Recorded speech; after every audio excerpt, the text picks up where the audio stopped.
येरमाळा येथील श्री क्षेत्र येडेश्वरी देवीचे मंदिर हे केवळ एक धार्मिक स्थळ नसून ते महाराष्ट्र, कर्नाटक आणि तेलंगणा राज्यातील लाखो भाविकांच्या अस्मितेचं प्रतीक आहे। धाराशिव जिल्ह्यातील कळंब तालुक्यातील बालाघाट डोंगर रांगांमध्ये वसलेले हे स्थान वैशिष्ट्यपूर्ण इतिहासासाठी आणि एडाई या आगळ्या वेगळ्या नावाबद्दल आख्यायिकांसाठी प्रसिद्ध आहे। येरमाळा आणि येडाई या दोन नावांच्या मागे खूप इंटरेस्टिंग स्टोरी आहे। श्री रामचंद्रांच्या वनवासातील एक महत्त्वाची प्रसंगाची पार्श्वभूमी पण आहे याच्या मागे। पौराणिक कथेनुसार प्रभू श्रीराम जेव्हा सीतामातेचे शोध घेत होते तेव्हा त्यांची भक्ती आणि व्याकुळता पाहण्यासाठी देवी पार्वतीने आणि काही कथांमध्ये देवी सती पण होते असं म्हणतात, सीतामातेचे रूप धारण केले आणि श्रीरामांसमोर प्रकट झाली। रामांना भुलवण्यासाठी तिने हे रूप घेतले असले तरी श्रीरामांनी तिला तात्काळ ओळखले। त्यांनी पार्वती मातेला विचारले की आई तू इथे कसं काय? तर ही देवीने पुन्हा एकदा रामांची परीक्षा घेण्यासाठी सीतामातेची रूप घेऊन त्यांच्यासमोर येण्याचा प्रयत्न केला। तेव्हा रामांनी तिला तू वेडी आहेस का आई, किंवा तू येडाई आहे का असं संबोधलं। रामाच्या या शब्दांमुळे देवी त्याच डोंगरावर स्थिरावली आणि तेव्हापासून तिला एडाई किंवा येडेश्वरी या नावाने ओळखलं जाऊ लागलं। आता आपण बघूया येरमाळा ह्या नावाचा उगम कसा झाला। वनवासादरम्यान सीतामाता या माळावर म्हणजे या डोंगर पठारावर वेड्यासारखी फिरली होती, म्हणून येडा किंवा वेडा म्हणतो आणि माळ या शब्दापासून येरमाळा असे नाव पडले होते।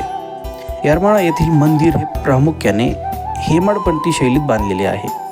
या मंदिराचा ऐतिहासिक प्रवास खालील टप्प्यांमध्ये आपण समजून घेऊ शकतो।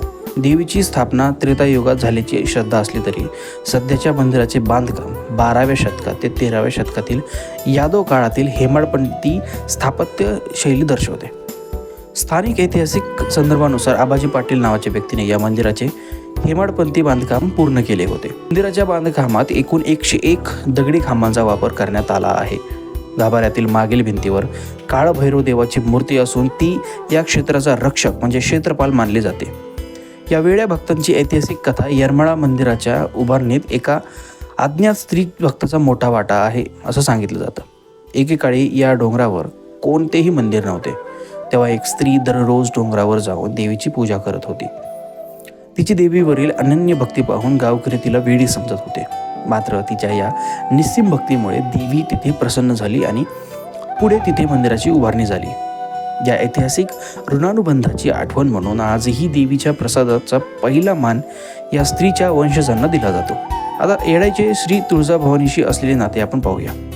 येडेश्वरी देवीला महाराष्ट्राची कुलस्वामिनी तुळजापूरच्या भवानी मातेचे धाकटी बहीण मानलं जातं। श्रद्धा आहे की जोपर्यंत तुळजापूरच्या दर्शनानंतर येरमाळा येथील येडेश्वरीचे दर्शन घेतले जात नाही तोपर्यंत तीर्थयात्रा पूर्ण होत नाही।